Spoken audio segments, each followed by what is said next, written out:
Mis amados hermanos, bendiciones, shalom. Vamos a continuar con la parte 2 del Salmo 107, donde pues nos habla de el librarnos en la aflicción, en la tribulación. Y vemos que aquí hay un salmo completamente profético y comienza pues alabando. Voy a hacer un pequeño resumen, alabando, porque hemos sido redimidos. O sea, es como que ya nos vemos allí, la redención pasó y estamos ahí como mirando para atrás. ¿Qué pasó? Él nos recogió de norte, sur, este, oeste, occidente, oriente, norte y sur, y estaremos a la mesa en su reino. Y eso pasa cuando Él viene en una nube, Mateo 24, y desciende para buscarnos. Luego dice que cuál fue la situación que pasó. Bueno, el pueblo estuvo perdido por el desierto, estaba solitario, estaba hambriento, sediento, su alma estaba desfalleciendo, y Elohim permitió todo esto para que en esa angustia, en esa tribulación, le buscara y él mostrarle el camino derecho y conducirlo a la promesa que le dio, que es la ciudad habitable de Jerusalén. Entonces el pueblo empieza aquí, mientras está como comentando esto, pues va alabando las maravillas, la maravilla que él hizo, las misericordias eternas de él. Te amé con amor eterno, te prometí, Él va a cumplir, pero Él tuvo que hacer todo esto, llevarlos a tiniebla, a aflicción, a la cárcel, a hierros. ¿Por qué? Por la rebeldía de su pueblo, la apostasía, la rebeldía, fueron rebeldes a la palabra y al consejo, aquellos que ellos reprendían en la puerta, personas como tú, como yo, que vamos y le hablamos la verdad para que se preparen y te rechazan, te echan a un lado. Entonces Él le permite todo este sufrimiento, pero que luego este es un quebrantamiento que Él permite, ¿verdad? Y los deja solo, de que nadie le ayude, para que entonces en esa soledad y en ese desierto donde Él va a litigar con ellos cara a cara, ellos clamen y Él librarlo de sus aflicciones, sacarlo de las tinieblas, de la sombra de muerte, a romper las prisiones, para que entonces el pueblo empiece a alabar esas misericordias, porque Él ahí se va a glorificar teniendo misericordia de nosotros y va a quebrantar, pues, y quitar ese yugo del cuello, le va a liberar, va a sanar esa rebelión. Él le permitió todo esto por la maldad, y entonces Él envía su palabra. La palabra es lo que Él va a enviar para sanarle y librarlo de la ruina donde están. Y entonces ahí están ellos, pues, alabando esta misericordia, estas grandes misericordias y maravillas para con los hijos de los hombres, que no nos lo merecemos. Y le dice, entonces publiquen las obras con júbilo, empiecen a hablar todo lo que he hecho por ustedes. Aquí llegamos a la parte 2.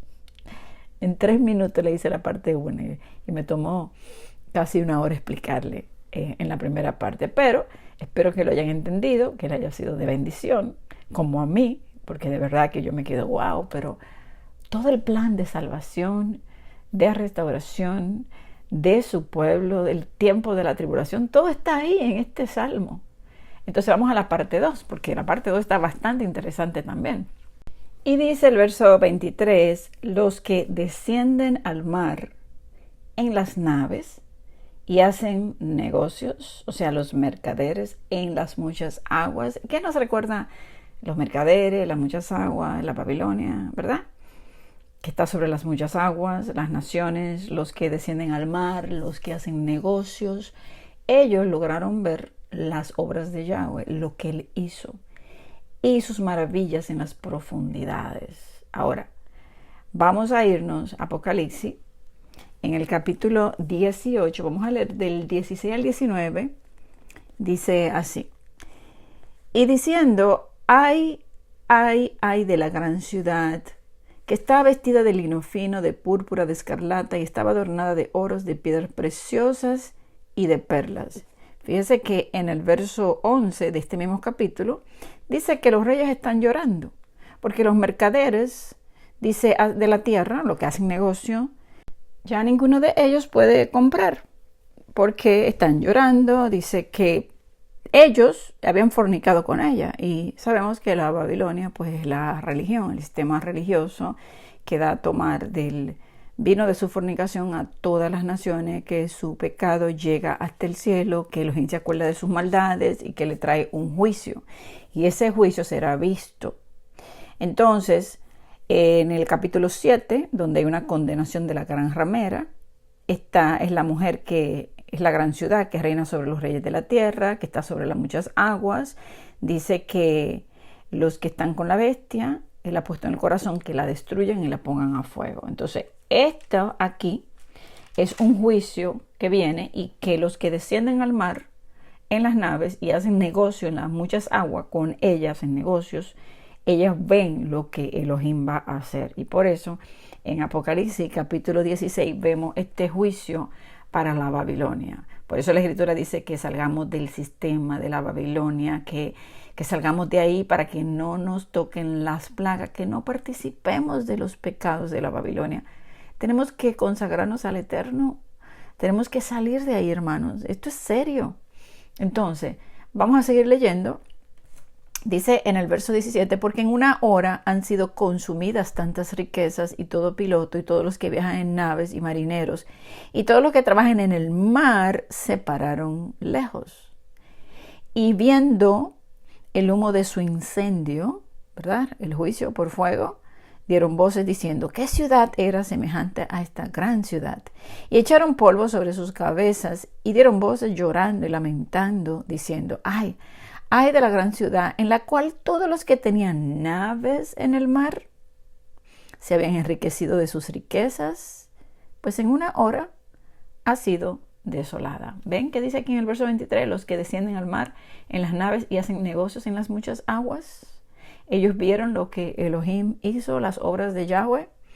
Y dice luego, alégrate, verso 20, sobre ella cielo y vosotros santos apóstoles y profetas, porque Elohim os ha hecho justicia en ella. Entonces, ahí están, han visto las obras que él hizo, las maravillas, y luego dice que un ángel poderoso tomó una piedra, como una gran piedra de molino, y la arrojó en el mar, diciendo, con el mismo ímpetu será derribada Babilonia, la gran ciudad, y nunca más será hallada. Y en el verso 24 dice, y en ella se halló la sangre de los profetas y de los santos y de todo lo que han sido muertos en la tierra. Entonces, esta Babilonia y sus hijas serán las responsables de aquello, o sea, serán por su motivo, o sea, ellos son la motivación de la sangre que será derramada. Por eso dice que ella estaba ebria de la sangre de los santos y que luego Elohim pues trae la venganza y que esos que comerciaban con ella van a ver lo que va a pasar. Ahora, en el verso, aquí continuando con el verso 20, bueno, estamos en el 23, el 24, ¿verdad? El que dice que las obras ellos la vieron. El 25 dice, porque habló, hizo levantar un viento tempestuoso que encrespa sus ondas. Entonces él habló y él hizo. Y cuando dice que levanta un viento tempestuoso, vamos a Isaías 66:15. Fíjense que en esta parte 2, aquí viene como este juicio para la ramera y las rameras, la Babilonia, la que tiene la sangre de los santos y de los profetas y de todos los siervos. Y luego dice aquí en 66:15, porque aquí el Adón vendrá con fuego y sus carros como torbellinos para descargar con furor su ira y su reprensión con llamas de fuego.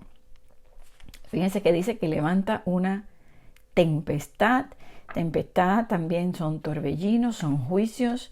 Ezequiel 13:13 dice, por tanto, así dice Yahweh, en mi enojo haré que la rompa viento tempestuoso con mi ira, y lluvia torrencial vendrá con mi furor, y piedras de granizo con enojo para consumir. Entonces vemos aquí una vez más un juicio de Yahweh, Ezequiel 13:13, donde levanta un viento tempestuoso. Y verso 25 del 107, porque él habló, lo que él dijo, hizo levantar un viento tempestuoso. Ahora, ¿por qué dice Ezequiel 13:13 que él iba a levantar un viento tempestuoso con su ira y que los iba a consumir y que él iba a enviar granizo por su enojo y su furor? El contexto de Ezequiel 13, ¿sabe a quién se refiere? A los falsos profetas, a la falsa religión, a la Babilonia.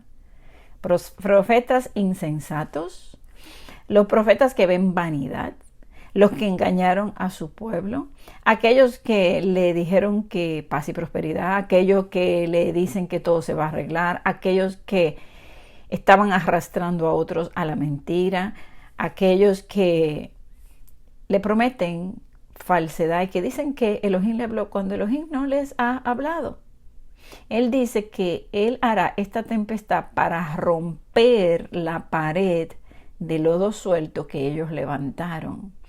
Y dice, y verán su cimiento y serán consumidos por sus mentiras, ya que decían que Él habló o que venían de parte de Dios todo el engaño para arrastrar al pueblo para que no busque la verdad. Todas esas religiones, Él levanta una tempestad para destruirla. En el verso 26, seguimos con este Salmo 107, dice el 26, suben a los cielos, descienden a los abismos. Sus almas se derriten con el mal. Cuando estaba leyendo esto, yo decía, ¿a qué se refiere esto? Lo único que se me vino a mí, suben a los cielos y descienden a los abismos, sus almas se derriten con el mal. ¿Quién sube a los cielos? Los santos. ¿Quién subirá a su monte alto? O sea, ¿quién subirá a su presencia? ¿Quién subirá a ese mar de cristal? ¿Quiénes son esos que están en el trono? ¿Quién sube? Pues los que vencen. ¿Y quién desciende al abismo, al Seol? Dice que el Seol abre su boca y que se los traga.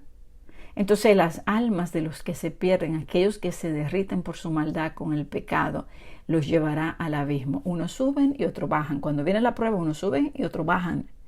Entonces derretir, como que dice derretir sus almas, esto tiene que ver con juicios de fuego, consumir. Por ejemplo, Zacarías 14:12 dice, y esta será la plaga con que herirá Yahweh a todos los pueblos que pelearon contra Jerusalén. La carne de ellos se corromperá. O sea, corromperse una carne, o sea, es que tú estás así en pie y se te pudre, se te corrompe, se daña. Dice, estando ellos sobre sus pies y se consumirán en las cuencas sus ojos, y la lengua se le deshará en su boca. Esto es un juicio por fuego. Una vela se derrite con el fuego. Las almas serán destruidas en el lago de fuego, dice Apocalipsis 20, que es la muerte segunda. La Escritura dice que no le temas al hombre, que le temas a Elohim, que puede destruir alma y cuerpo en el lago de fuego. Entonces, ese fuego derrite las almas. Unos suben y otros bajan. Por eso dice aquí, suben a los cielos, descienden a los abismos. Sus almas se derriten con el mal. La paga del pecado es la muerte, consumación del alma, la muerte segunda. Entonces luego dice, tiemblan y titubean como ebrios, y toda su ciencia es inútil. Entonces fíjense que no solamente que a su pueblo le va a venir ese temblor, y dice la Escritura que es como el ebrio, pero también la Escritura nos dice que la Babilonia le da a tomar del vino del furor de su fornicación y que ellos están ebrios, pero para ellos no hay sanidad, para ellos viene la destrucción. Sin embargo, para su pueblo, aunque le llama que tiene la corona de la soberbia de Efraín, vamos a ver, por ejemplo, dice Oseas 11:10, en pos del Adón caminarán, él rugirá como león, rugirá, y sus hijos vendrán temblando desde el occidente. Entonces, ellos tiemblan porque se arrepienten y regresan. Cuando dice, por ejemplo, titubean como ebrios, Efraín está ebrio, pero no de vino, dice la Escritura, sino de la mentira, de la religión, del orgullo. Isaías 28:3 dice, con los pies es hollada la corona de soberbia de los ebrios de Efraín. su ciencia, o sea, su conocimiento es inútil, puro engaño, no le sirve para nada. ¿Por qué? Porque Efraín, que es su pueblo, hoy multiplicó altares. Lo dice Oseas 8 del 11 al 12, dice, porque multiplicó altares para pecar. Y el verso 12 dice, les escribí la grandeza de mi ley y fueron tenidas por cosa extraña. En el verso 16 del capítulo 7 de Oseas dice, volvieron, o sea, se volvieron, pero no al Altísimo. Fueron como un arco engañoso. Y en el verso 13 dice, se rebelaron, yo los redimí, y ellos hablaron mentira contra mí. Entonces, fíjense que hay una condición. Recuerden que la Escritura dice que Él pondrá a los de su pueblo con los impíos.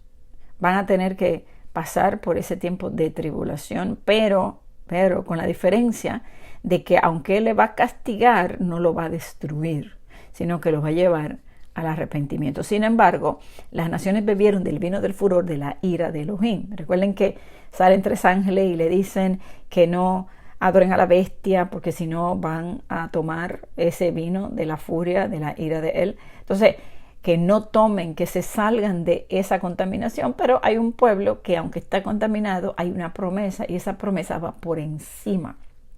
¿Por qué? Porque ese es el amor que es el amor sin condición, que va a actuar a favor de ellos y lo va a llevar en la aflicción. Pero ellos, después que les rompa su corazón, ellos entonces van a reconocer su maldad y se van a volver a Él.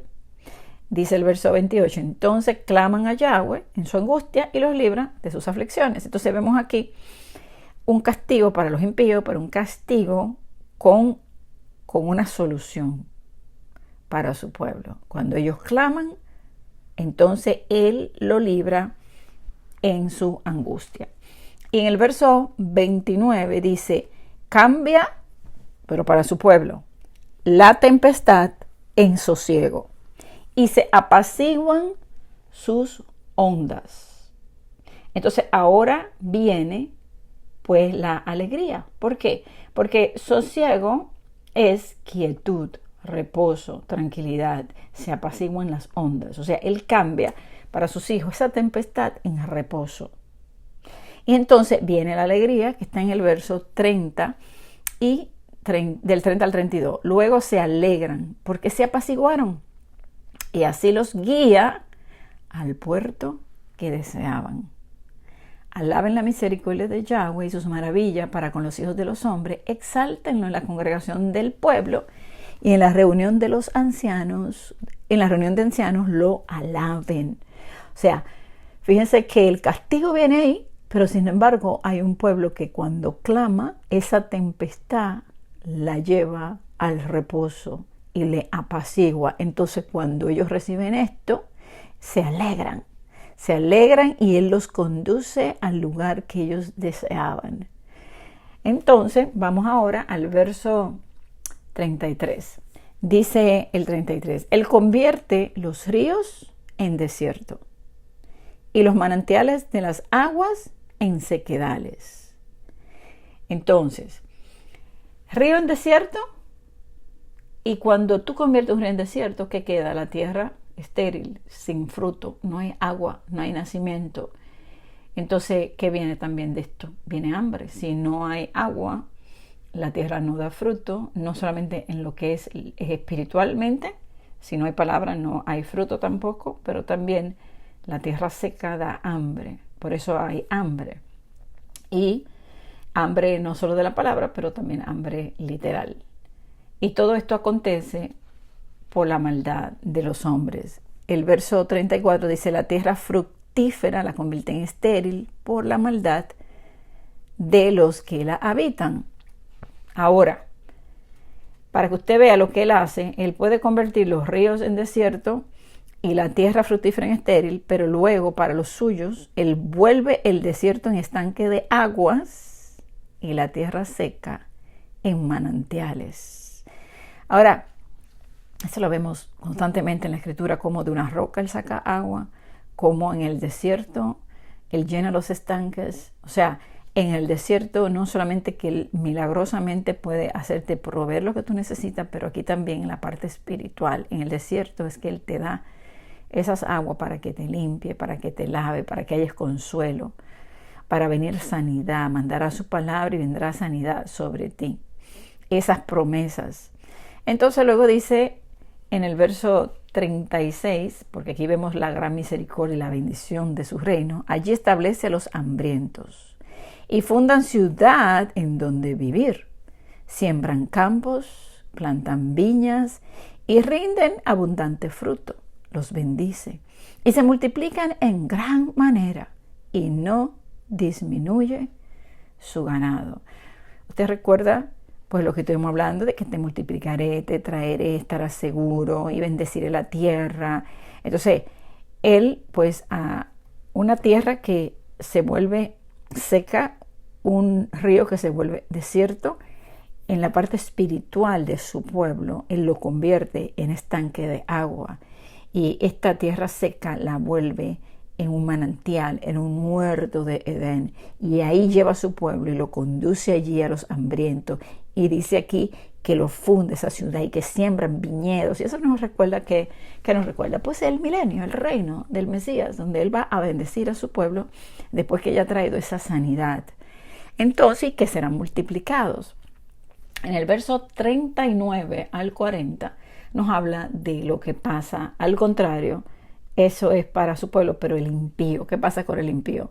Son menoscabados y abatidos a causa de tiranía, de males y congojas. O sea, el impío es menoscabado.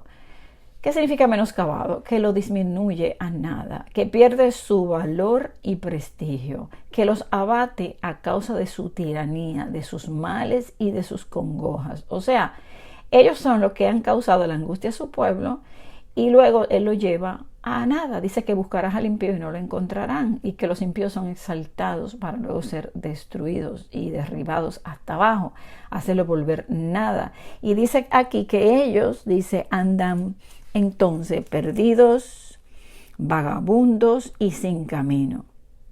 Entonces, ellos andan sin rumbo, sin camino. O sea, ahí va la condición del impío o aquel que anda sin Elohim. O sea, se puede aplicar de las dos maneras. Aquel que no se arrepiente no va a encontrar el camino de la verdad, no va a encontrar la luz, no va a encontrar ser establecidos, disfrutar de las bendiciones que el Abba tiene. Esa sanidad no llega sobre ellos. Entonces, ante todo esto de ser vuelto nada, porque el Abba también hace volver en nada a los orgullosos, y aquel que se humilla, Él lo restaura. Pero aquel que menosprecia, aquel que es tirano, que es malo, que ha hecho maldad, Él le va a hacer andar sin rumbo. Sin embargo, mire lo que dice del pobre. Él levanta de la miseria al pobre y hace multiplicar las familias como rebaño de ovejas. O sea, al pobre lo levanta de la miseria. Y esta miseria y esta pobreza no solamente es de dinero. Cuando tú eres pobre y menesteroso de Él, cuando tú te humillas delante de la presencia de Él, cuando tú te vuelves poco por humillarte y buscarle. Entonces, tengo hambre de Él, tengo sed de Él, esa pobreza. Los pobres en espíritu, los que lo necesitan, los que no dicen, no, yo soy suficiente, yo tengo todo, yo he estudiado tanto y yo soy el ungido. No. Es alguien que entiende que es que tiene una necesidad diaria. Es que cada vez que lo busca, más lo necesita. Cada vez que te busco más quiero de ti. Entonces, es esa hambre. Es que yo quiero más, es que yo quiero conocerle más. Es a eso que se refiere, a esa pobreza espiritual, a esa necesidad, a ser ese menesteroso y pobre de Él. A ese Él lo levanta y lo multiplica, ¿verdad? Como rebaños de oveja. Ahora, luego dice, vamos ya para terminar, y algo importante en cuanto a que Él levanta al pobre de la miseria, hay otra palabra que dice que a esos pobres, a esos que son menesterosos en Él, Él los sienta como reyes, príncipes y gobernantes. Primera de Samuel 2:8. Él levanta del polvo al pobre y del muladar exalta al menesteroso para hacerle sentar con príncipes y hacerle heredar un trono de honor. ¿Me está entendiendo? Entonces vamos para atrás un momentico. Él levanta, o sea, al tirano y al malo y al que, o sea, lo hace que los menosprecien, que se vuelva nada, lo hace andar perdido, vagabundo y sin camino, a esos. Pero al pobre, al menesteroso, Él lo levanta de la miseria, lo levanta y lo multiplica como rebaño, lo lleva a lugares de descanso, lo bendice. Entonces, 1 Samuel 2:8, porque es que yo quiero que me escuche bien esta palabra. Él levanta del polvo, o sea, del polvo, de lo más bajo. Usted está ya humillado en el polvo, Él lo levanta. En su momento Él te levanta. Él te va a exaltar en el momento preciso. Pero este es un tiempo de humillarnos ante la presencia de Él. Él levanta del polvo al pobre y del lodo, del muladar, exalta al menesteroso, aquel que tiene hambre, sea aquel que lo necesita, que ha entendido que depende de Él día a día. No, que yo estudié 50 años, 30 años, yo no necesito más, ya me lo sé todo. No. Aquel que es que yo necesito hoy. Yo necesito acercarme más a ti hoy, yo necesito conocerte más, necesito tu palabra, necesito el alimento diario. Si tú no me das la comida diaria, yo me muero.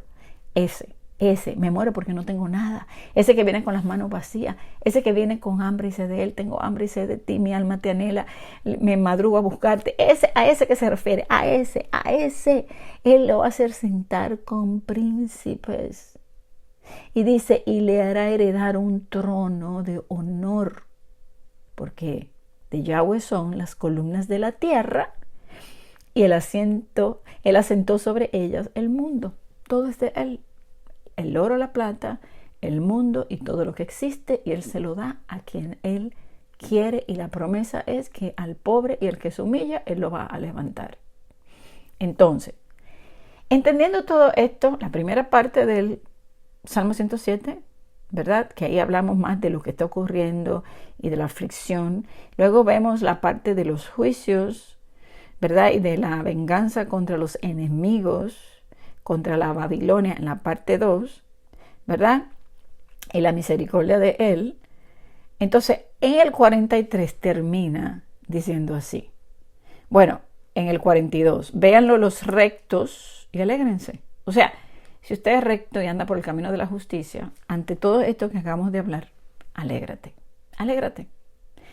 Y los malos, los impíos, cierren la boca. Cállense, cierren la boca. Ustedes los rectos, alégrense. Los impíos, mejor que se callen, que no tienen nada bueno que decir. Me encanta cómo el Abba habla, me encanta. Y el 43 dice, ¿quién es sabio? ¿Quién es sabio? ¿Quién entendió todo esto? ¿Quién es sabio? Si tú lo entendiste, eres sabio. ¿Quién es sabio? Pero al entenderlo, porque lo entendiste, guardará estas cosas ahí en tu corazón. Todo lo que hablamos, todo lo que dijimos, todo lo que analizamos, lo abrazas y lo guardas en tu corazón. ¿Quién es sabio? El mismo que lo va a guardar en su corazón.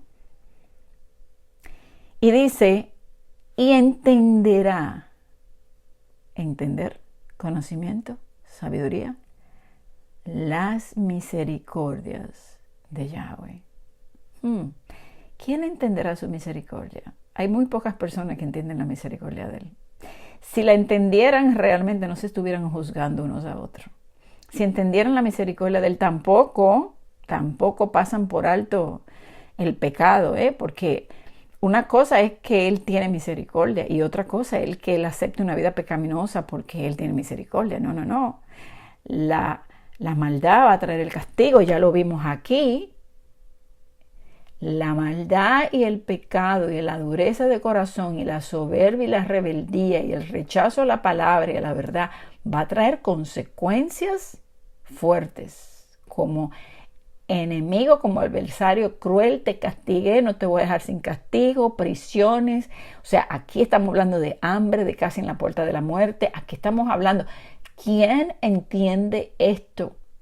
Igual de la misma manera ellos claman y ahí es que viene.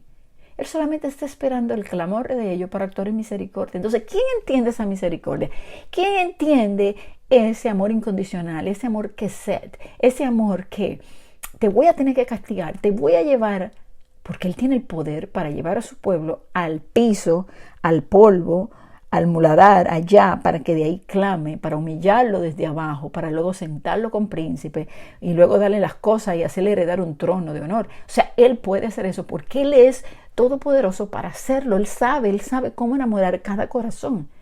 Hay corazones duros, pero ¿usted cree que se puede resistir un corazón a Él? No, Él lo va a llevar al proceso que necesite llevarlo para hacerlo entrar. No lo va a destruir, lo va a hacer entrar. Entonces, ¿quién es sabio? ¿Quién entiende esto? ¿Quién entiende esta misericordia? Porque si entendiéramos la misericordia, fuéramos misericordiosos unos con otros. Hoy lo que más abunda es el odio, el aborrecimiento, el juicio, el señalar, la falta de misericordia. Yo nunca en mi vida había visto tanto rechazo a personas que estamos llevando el mensaje y que lo hacemos, pues mire, sin ningún tipo de interés. Lo hacemos porque nos gusta, porque le amamos. Y yo nunca he visto una cosa igual. Increíble. Y no solamente en mi vida, lo veo muchos de ustedes que me cuentan. Cuánto rechazo a alguien que solamente quiere el bien de su pueblo. Usted se le acerca a alguien porque quiere su bien, quiere su salvación, quiere que no pase angustia, no pase tribulación. Usted quiere hablarle y le odian, le rechazan. Entonces, ahí actúa la misericordia de Él, porque Él hará volver sanidad para esos corazones duros. Él lo hará, no está en nosotros solamente vamos a llevar el mensaje. Pero después que esa palabra está sembrada allí, Él la va a hacer crecer en ese corazón. Pero muchas veces va a tener que ser a través de mucho dolor. Y uno quiere evitarle eso. Por eso es que nos acercamos, por eso es que insistimos y hablamos, pero vemos rechazo tras rechazo tras rechazo. Pero nada, hermanos, tenemos que seguir, no nos podemos detener. Tenemos que seguir porque no estamos aquí para agradar a los hombres. Tenemos que agradar a Elohim y hacer la voluntad de Él. ¿Recuerdan que Jeremías decía? Ay, pero es que ya, yo no quiero hablar. Es que la palabra tuya me trae afrenta, me trae problemas. Esta gente me maldice, yo no le debo un peso a nadie. ¿Por qué me maldicen tanto? Maldecir, mal hablar de alguien, eso es maldecir. ¿Cuántos hablan mal de usted? Lo están maldiciendo. Maldecir. Y usted bendiga. Siempre mantenga palabras de bendición hacia los demás. Entienda que este es el tiempo que nos ha tocado vivir. Y que nosotros no podremos hacer más nada que llevar el mensaje, pero no deje de llevarlo. Aunque le rechace siempre la palabra, usted no sabe qué puede pasar con esa persona. Nosotros no conocemos los corazones, Elohim conoce. Él dice que Él vendrá a buscar a sus ovejas y que Él las reconocerá en el día oscuro. El trabajo de nosotros no es convertirlos a ellos, es darle el mensaje. El Espíritu Santo los va a convencer en su momento. Quizás tenemos la dicha de que le hablemos a alguien en el momento, wow, se maravilla y diga, no puedo creerlo.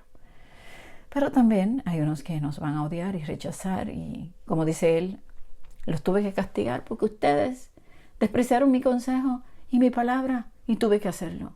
Tuve que hacerlo. Entonces, para terminar, quiero ir con esto de quién es sabio y guardar estas cosas, esta misma palabra, esta esta misma pregunta está en Oseas.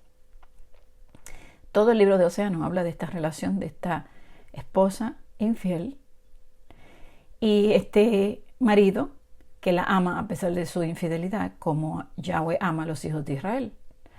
Y luego, ya después que pasa un proceso, que en el capítulo 13, bueno, en todas partes, dice, lo traje con cuerda de amor, mira, no te voy a destruir, ese es el niño que yo amo, que Efraín.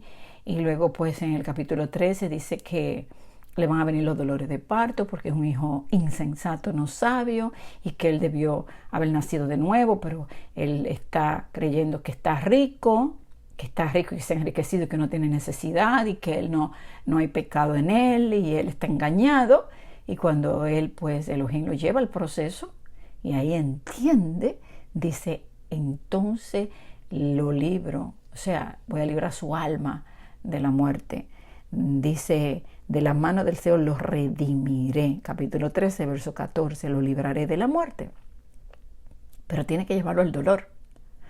Y luego en el capítulo 14 vamos a leer verso 1, verso 4, el 8 y el 9. Dice el 1, vuélvete, oh Israel, vuelve a Yahweh tu Elohim, porque por tu pecado has caído. Y en el verso 4 dice, yo sanaré su rebelión, los amaré de pura gracia, porque mi ira se apartó de ellos. O sea, la ira estaba, pero él la reprime y la quita. Ese castigo no es para siempre. Lo va a castigar, no te dejaré sin castigo, pero luego lo quita, reprime y los bendice. Lo lleva a esa oración, a derramar oración cuando lo castigue. Entonces, luego en el verso 8 dice, Efraín dirá, ¿qué más tendré yo con los ídolos? Yo lo oiré y miraré. Ahora, recuerden en Jeremías 31 que nos habla del nuevo pacto, que dice que he escuchado a Efraín que se lamentaba y que Efraín decía, me azotaste y fui castigado como novillo indómito, ¿verdad? Conviérteme y seré convertido, tú eres Yahweh mi Elohim. Entonces él tiene compasión, se compadece de él. Y fíjense que aquí dice lo mismo, Efraín dirá, ¿qué más tendré yo con los ídolos? Porque ídolos no es solamente ídolos como en aquel tiempo. Aquí es ídolos de hombres. Hoy en día la gente idolatra a los hombres, los idolatra de una manera impresionante. Cuando Moisés se fue, que ellos hicieron el becerro, ellos pusieron ese becerro y dijeron que ese era su ídolo, que ese era su Moisés. Pero hoy ahora la gente dice, no, yo no adoro un ídolo de piedra, aunque hay muchos que lo adoran, pero lo adoran de carne. Y todo lo que diga su ídolo, eso es. Sus maestros son sus ídolos. Otros idolatran el dinero, idolatran a sus hijos, a su esposo, esposa, otros idolatran el trabajo. Entonces hay cantidades de ídolos ahora. ¿Cuándo no hay idolatría en ti? Cuando tú amas a Elohim sobre todas las cosas, donde Él es tu ídolo, Él es tu adoración, Él es lo primero y lo único. Cuando en el mundo ya tú no quieres nada, cuando lo demás pierde valor delante del valor incalculable de la salvación, ahí tú dejas la idolatría. Pero Efraín tiene muchos ídolos. Y dice que en ese momento él dice, no, ya no. Y cuando él diga eso, dice que yo lo oiré. Dice Lava, yo voy a oír. Cuando él se arrepienta de corazón y deje todo eso y diga, ¿a quién tengo en el cielo sino a ti? Y si yo te tengo a ti, nada quiero en esta tierra. Cuando él muera al mundo, a la vanidad, a las cosas que perecen, ahí, dice Yahweh, lo oiré y lo miraré.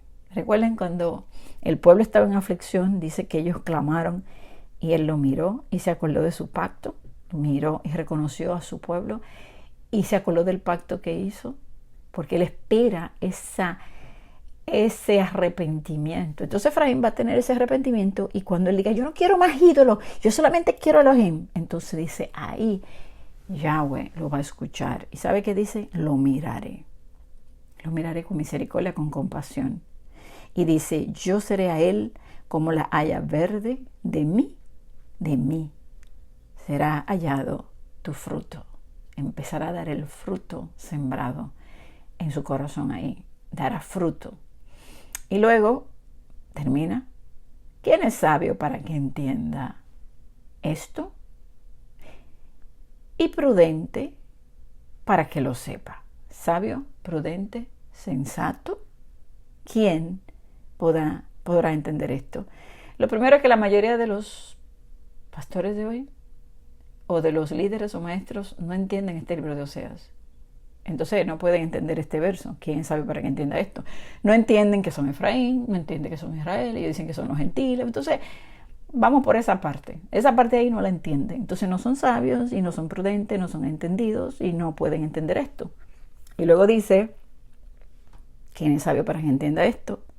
Y prudente para que lo sepa, porque los caminos de Yahweh son rectos. Recuerden que Efraín rechaza al que habla los rectos en la puerta, lo echa a un lado. Bueno, no entiende esto, no entiende, pero entenderá, porque Él les hará entender cuando lo lleve a la tribulación. Y por eso vemos esa gran multitud de toda raza, lengua y nación, que nadie quiere ser parte de esa multitud. No, esa no soy yo, yo soy del que me llevan. Nadie quiere ser esa parte, pero eso se llama orgullo, porque creen que son los santos de los santos. No tienen la humildad para reconocer su pecado, ni lo ven, lo tienen ahí guardado. Por eso le dice, por tu pecado has caído, un pecado no confesado, lo tengo que llevar a un tiempo de aflicción para que lo reconozca. Y entonces yo lo miraré, yo lo miro, estoy esperando ese arrepentimiento. Entonces dice, porque los caminos de Yahweh son rectos y los justos andarán por ellos, mas los rebeldes caerán en ellos. Amén.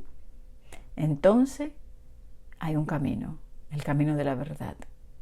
Tenemos que caminar, irnos limpiando y lavando con la palabra antes de que lleguen los días malos, donde va a ser bien difícil. Este es el tiempo, todavía la puerta está abierta, el tiempo es ahora, pero todavía sigue la gente dormida. No quieren hacer, no quieren escuchar, no quieren responder. Quieren seguir con la idolatría de este mundo, con la vanidad, con los placeres. Todo se va a mejorar, paz y paz. Y el año que viene traficaremos, y el año que viene nos casaremos, y el año que viene iremos aquí, allá, hasta Israel van a ir. Hay planes hasta de ir a Israel, de ir en 5 años, en 3, en 20. Muchos planes.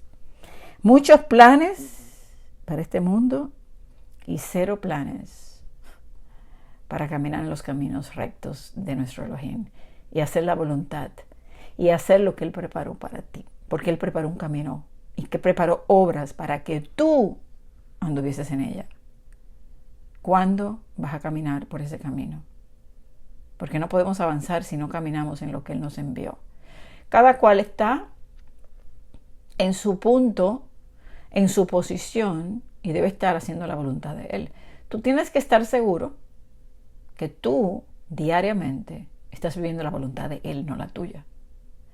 Entonces tú te paras por un momento, un segundo, y tú dices, ok, diariamente me levanto a hacer la voluntad de Él o realmente me levanto a hacer mi voluntad.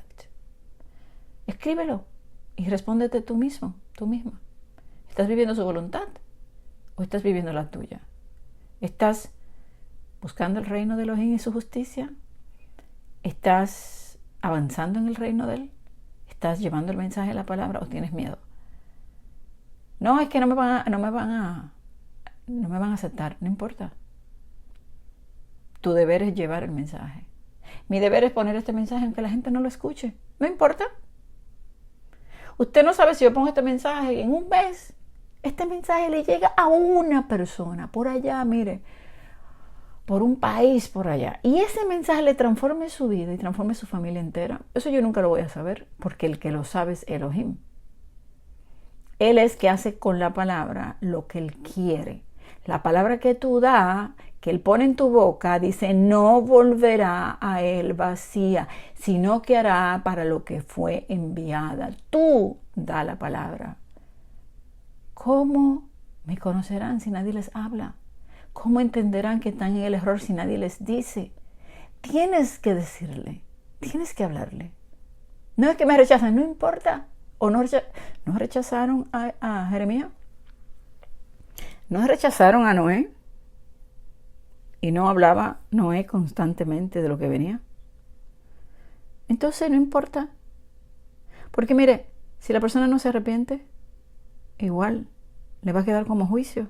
Cuando se levante delante de él en el juicio del trono blanco, Él va a ver cuántas veces tú le hablaste. Al final, era necesario que tú le dieras la palabra, tanto para salvación, para purificación, como para consumación por el fuego, tanto para ser limpio como para ser vuelto ceniza debajo de tus pies. Entonces, da la palabra que Él te da, búscala cada día y camina en el camino que Él preparó para ti. Amén. Que Yahweh te bendiga.